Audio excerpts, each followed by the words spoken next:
Morning बच्चों, 11 class में आप लोग का स्वागत है। मैं कमल सर आप लोग के बीच हिंदी और इंग्लिश को मैं पढ़ाऊंगा 200 नंबर का। आप लोग विशेष रूप से इसको अध्ययन कीजिएगा। इंग्लिश पर ज़्यादा फोकस करना है, इसलिए मैं शुरुआत में आप लोग को सेंटेंस पढ़ाने जा रहा हूँ। अगर समझ में नहीं आएगा, टेंस सर नहीं पढ़ाई, ये सब नहीं करना है। मैं टेंस अगले, जब ये टॉपिक ख़त्म हो जाएगा तो अगले वीडियो में हम टेंस पढ़ाने के लिए आएंगे। और टेंस इसलिए नहीं स्टार्ट किए ताकि आप लोग पढ़े हुए हैं अलग टीचरों भी, जिससे आप लोग कुछ समझ में आता होगा। इसलिए मैं शुरुआत से सेंटेंस स्टार्ट कर रहा हूँ। इससे आप लोग का 3 नंबर का क्वेश्चन आप लोग का ऑब्जेक्टिव में पूछता है, इसलिए इसको विशेष रूप से ऑब्जेक्टिव के दृष्टि से देखना है। कैसे कौन सा सेंटेंस किस वाक्य में जाता है। सेंटेंस मतलब वाक्य, बहुत विधिवत रूप से आप लोग पढ़े भी होंगे हिंदी में। तो आज हम लोग 10th क्लास में पढ़े थे हिंदी में, आज हम लोग सेंटेंस स्टार्ट कर रहे हैं। नया एकदम टॉपिक है, इसको आप 100 नंबर की दृष्टि से बहुत अच्छे ढंग से पढ़ना है आप लोगों को। देखिए यहाँ पर हमने लिखा है सेंटेंस, वाक्य। वाक्य एकदम विधिवत रूप से पढ़ेंगे। देखिए यहाँ पर परिभाषा हमने लिख दिया है, ठीक है।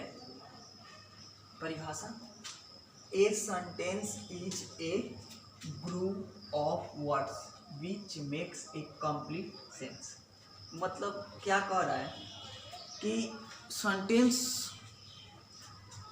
शब्दों का ऐसा समूह है, सेंटेंस जो है शब्दों का ऐसा समूह है जिससे पूरा वाक्य समझ में क्या होता है, आता है। मान लीजिए कहें कि कलम लाओ, तो ये सेंटेंस हुआ। समझ में आ रहा है कि वह व्यक्ति क्या कहा, कलम लाने के लिए कलम कलम कलम। ऐसे अगर कोई कहे तो कलम से क्या जानकारी मिलती है, कलम कलम दो, वो व्यक्ति सुनने वाला कन्फ्यूजन में रह जाएगा। इसलिए वाक्य जो क्या करता है कि कई शब्दों को जोड़कर एक पूरा कंप्लीट वाक्य देता है। जैसे मैं खाना खाने के लिए जा रहा हूँ, ये भी क्या है, एक सेंटेंस है कि इसमें छोटे छोटे शब्द जुड़कर क्या हुए, एक सेंटेंस का निर्माण किए। इसलिए आप लोगों से यहाँ पर हमने लिख दिया था शब्दों का ग्रुप ऑफ वर्ड्स, शब्दों के समूह जिसमें पूरा अर्थ समझ में आ जाए उसे सेंटेंस कहते हैं। परिभाषा से ज़्यादा लेन देन नहीं रखना है। परिभाषा आप लोग को ऑब्जेक्टिव में नहीं देगा, लेकिन इसको समझने के लिए हमने इसको लिख दिया। कोई दिक्कत? अब आइए नीचे, वह समय पर पढ़ने आता है। इससे जाहिर सी बात है, जो लड़का है वो इस बात से स्पष्ट हो जा रहा है कि वह जो व्यक्ति है वह प्रतिदिन क्या करता है, समय पर पढ़ने आता है, विद्यालय में उपस्थित होता है। देखिए ही कम्स, प्रेजेंट इंडेफिनिट है, he comes to read in time. इससे आप लोग को क्या समझ में आ रहा है कि मतलब सेंटेंस ऐसा शब्द है कि जो छोटे छोटे शब्दों को जोड़कर क्या करता है, एक वाक्य का निर्माण करता है, जिससे अर्थ क्या हो जाता है, हमें पूरा समझ में आ जाता है। आगे देखिए, अर्थ के दृष्टि से सेंटेंस के 5 भेद होते हैं। अर्थ के दृष्टि से सेंटेंस के कितने भेद होते हैं, 5 भेद होते हैं। अब आइए नीचे, पहला लिखे हैं असर्टिव सेंटेंस, विवरणात्मक वाक्य। इसमें 2 होते हैं, एक अफर्मेटिव सेंटेंस, दूसरा का निगेटिव सेंटेंस। आप लोग को ये पढ़ा चुका हूँ, जैसे टेंस में आप लोग पढ़े होंगे तो वहाँ पर आता होगा अफर्मेटिव निगेटिव, ठीक। तो आगे दूसरा देखते हैं। अफर्मेटिव मतलब स्वीकारात्मक वाक्य, दूसरा का निगेटिव मतलब नकारात्मक वाक्य। दूसरा का है इंट्रोगेटिव सेंटेंस, ये भी आप लोग को टेंस में मिला होगा। प्रश्नवाचक वाक्य मतलब प्रश्नबोधक वाक्य, यहाँ पर होता है प्रश्नबोधक।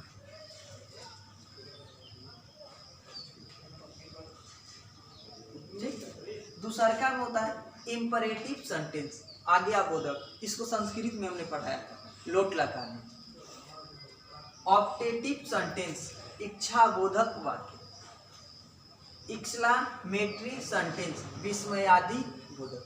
अब इन पांचों को हमें पढ़ना है अच्छे से, क्योंकि आप लोग को सेंटेंस दे देगा, पूछेगा he comes to read in time, ये कौन से सेंटेंस कौन से वाक्य में आता है। तो ये कौन सा सेंटेंस में, यहाँ पर असर्टिव सेंटेंस में, वो भी कैसा अफर्मेटिव सेंटेंस, क्योंकि ये पढ़ने पॉजिटिव थिंकिंग के साथ आ रहा है।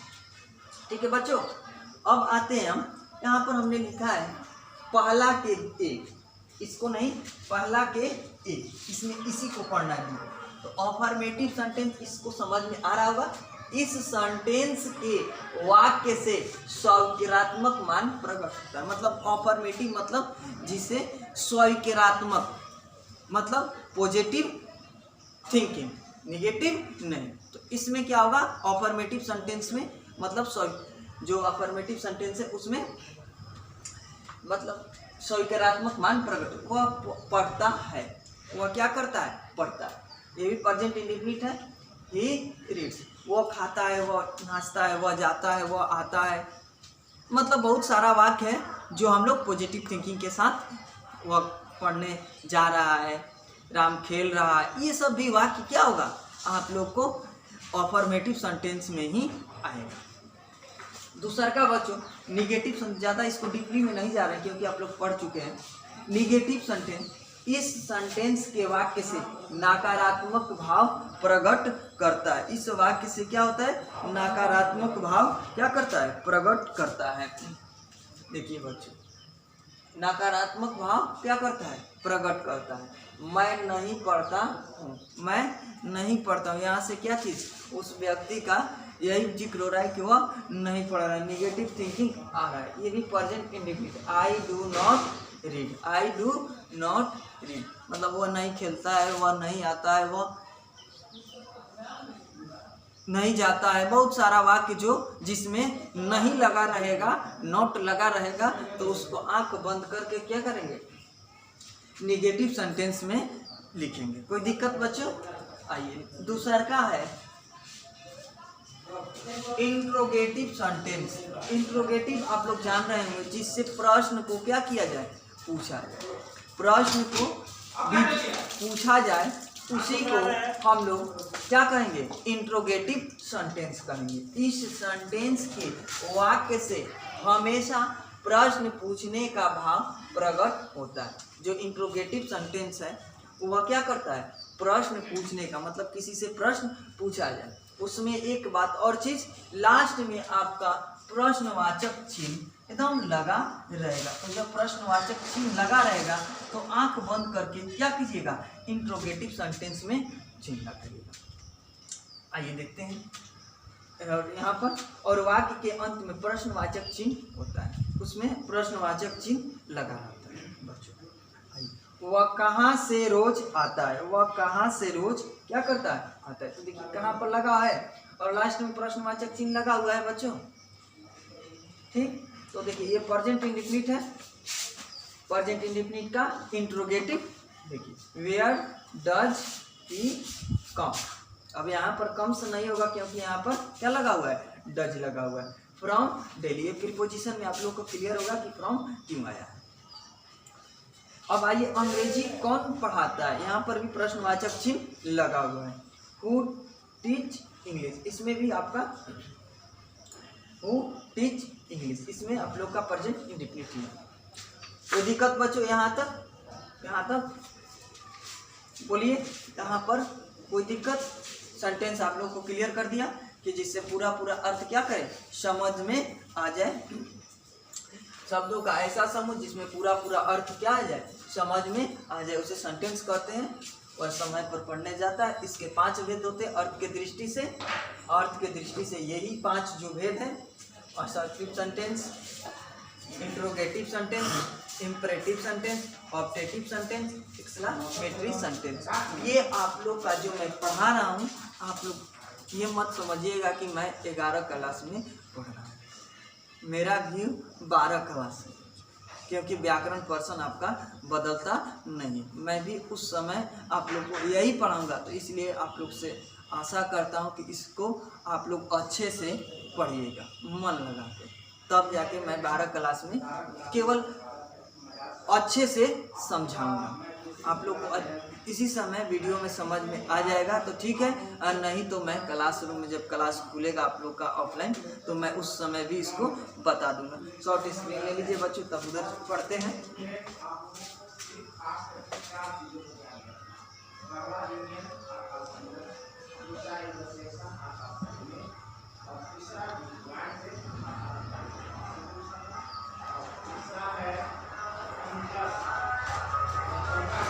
ठीक है बच्चों, यहाँ तक कोई दिक्कत नहीं? तो आइए अब हम तीसरा में चलते हैं। दूसरा का तो बता दिए, अफर्मेटिव, नेगेटिव और इंट्रोगेटिव। अब तीसरा में आते हैं इंपरेटिव सेंटेंस। इंपरेटिव आप लोग को हमने पढ़ाया था आज्ञाबोधक में, उस समय लोट लगा के। इस सेंटेंस के वाक्य से आज्ञा, प्रार्थना, सलाह, निषेध का बोध होता है। इस वाक्य में यू कर्ता छिपा रहता है। हमने लोट लकार में भी बताया था कि इस वाक्य में जो होता है कर्ता क्या होता है, छुपा रहता है। जैसे आम खाओ, वहाँ जाओ, मतलब इस वाक्य में तो ये आज्ञा का बोध कराता है कि आम खाओ किस पर लागू हो रहा है, तुम पर, इसलिए वहाँ पर तुम छुपा रहता है बच्चों। तो निषेध, निषेध आप लोगों में टीवी में ऐड देखते होंगे कि शराब पीना निषेध है, मतलब ये नकारात्मक नहीं है, इसको हम लोग निगेटिव में सेंस में लेते हैं, लेकिन समझाने के तौर पर शराब पीना निषेध है, मना करता है। वहाँ पर देखिए बोध होता है। इस वाक्य में यू कर्ता क्या रहता है, छिपा रहता है। यू कर्ता जो होता है वो हमारा छिपा रहता है। उसमें भी हमने लोट लकार में आप लोग को बताया था कि इस वाक्य में कर्ता छुपा रहता है तो मध्यम पुरुष एक वचन में हम लोग लिखते हैं। तो देखिए शीघ्र बाहर जाओ किस पर लागू हो रहा है, जब हम यहाँ पर खड़े हैं और अगला पर्सन हमारे सामने खड़ा है तो उसको हम लोग कहते हैं शीघ्र बाहर जाओ, गो आउट वेरी सुन, मतलब जल्दी से तुम क्या करो, बाहर चले जाओ, शीघ्र बाहर चले जाओ, जल्दी से, एकदम तत्काल, अब मतलब एकदम जल्दी में, कोई अब सुनवाई नहीं होगी। धूप में मत खेलो, इस वाक्य में भी करता नहीं है, इस वाक्य में भी करता इसमें नहीं है, धूप में मत खेलो। तो धूप, do not play the sun, मतलब सन मतलब गर्मी, धूप होता है do not play in the sun. ये वाक्य कह रहा है कि धूप में मत खेलो। अगला है समय पर दवा खाओ, किस पर लागू कर रहा है, वह जो व्यक्ति अगला पर्सन है उसको, टेक मेडिसिन इन टाइम बच्चों। अब आइए तीसरा आप लोग को समझ में आ गया होगा। अब आइए चौथा, ऑप्टेटिव सेंटेंस। ये वाक्य जो है जिस वाक्य से इच्छा, प्रार्थना, आशीर्वाद, तो देखिए बच्चों यहाँ पर भी प्रार्थना आ गया और यहाँ पर भी प्रार्थना, लेकिन इसमें अंतर क्या है बच्चों, हम आगे देखते हैं। आशीर्वाद का बोध हो तो उसे ऑप्टेटिव सेंटेंस कहते हैं। इस वाक्य से बच्चों आपको यही समझना है कि इच्छा, किसी की इच्छा, प्रार्थना, जैसे मैं इसमें होता है, मतलब ये वाला मैं बाहर जाऊं, इसमें प्रार्थना, आशीर्वाद का बोध हो तो उसे ऑप्टेटिव सेंटेंस कहते हैं। देखिए ऑप्टेटिव सेंटेंस के अंत में नोट ऑफ एक्सक्लेमेशन के चिन्ह लगा रहता है। एक्सक्लेमेशन का चिन्ह होता है, देखिए बच्चों, एक पाई और एक पाई और एक पाई और नीचे एकदम वाक्य के बराबर नीचे बिंदु रहता है, एकदम सेम। देखिए आप दीर्घायु हो, देखिए नीचे लगा हुआ है बिंदु, एकदम सेम लगा रहेगा, यहाँ पर ऐसे करके एकदम वाक्य के बराबर। अब आइए मे यू लीव लॉन्ग, देखिए लास्ट वाक्य में भी एक्सक्लेमेशन का चिन्ह लगा हुआ है। आप प्रसन्न हो गए, देखिए इसमें भी लगा हुआ है। तो मे यू बी हैप्पी, ईश्वर आपकी यात्रा सफल करे, इसको आप लोग बनाइएगा बच्चों, इसमें भी एक्सक्लेमेशन का चिन्ह लगा हुआ है। तो देखिए बच्चों इसमें एक्सक्लेमेशन, आप दीर्घायु हो, ये आशीर्वाद दे रहा है, आप प्रसन्न हुए, ये भी आशीर्वाद दे रहा है। ईश्वर आपकी यात्रा सफल कर रहा है। ये प्रार्थना आगे मतलब अपना प्रार्थना उसको जाहिर कर रहा है। इसको आप लोग घर पर बनाइए। बहुत सारे ऐसे वाक्य। तो बच्चों इसको मैं समझा दिया। एक और बचा जो इस्लामिक सेंटेंस है विस्मयादि बोधक। तो आप लोग को आशा करता हूँ बच्चों कि आप लोग को समझा दिया, जो समझ में आया होगा। इसका वीडियो मैं अगला बार लोड करूँगा। Thank you.